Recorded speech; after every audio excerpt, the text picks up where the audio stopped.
இந்த காசால என்ன நடக்குது? இஸ்ரேல் மட்டும் காரணம் இல்ல, அதுக்கு துணையா இருக்கிற அமெரிக்காவும் காரணம், அதுக்கு மௌனமா இருக்கிற மோடியும் காரணம்,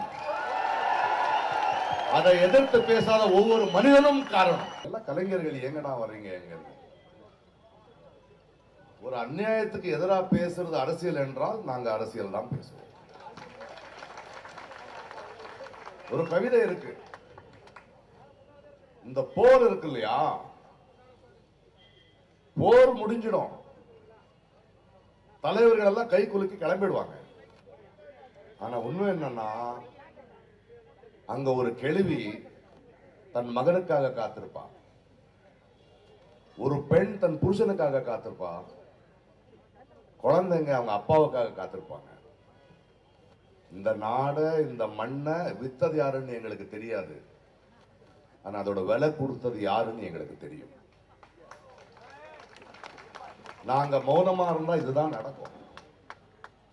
இதே ஏன் பேசுறீங்க கலைஞர்கள் கேட்கிறாங்கல்ல, அவங்களுக்கு ஒரு பதில் இருக்காரு. அங்கேயும் அங்கதான் சொல்றான் ஒருத்தன் கவிஞன், என் கவிதையில் அரசியல் வேண்டாம் என்றால் எனக்கு பறவைகளின் சத்தம் கேட்க வேண்டும், பறவைகளின் சத்தம் கேட்க வேண்டும் என்றால் யுத்த விமானங்களின் சத்தம் அடங்க வேண்டும். மழை வருது, கடைசியா ஒரு வார்த்தை சொல்லிட்டு பேசுறேன் நான். நம்ம எல்லாரும் சேர்ந்து இந்த உலகத்துக்கு சொல்ல வேண்டியது என்னன்னா, நம்மளுடைய தனிப்பட்ட உடம்புக்கு ஒரு காயமானா நம்ம மௌனமா இருந்தாலும் அது குணமாயிடும். ஆனா ஒரு நாடுக்கு, ஒரு மனித நேயத்துக்கு ஒரு காயமானா நான் சும்மா இருந்தா மௌனமா இருந்தா அதிகமாகும்.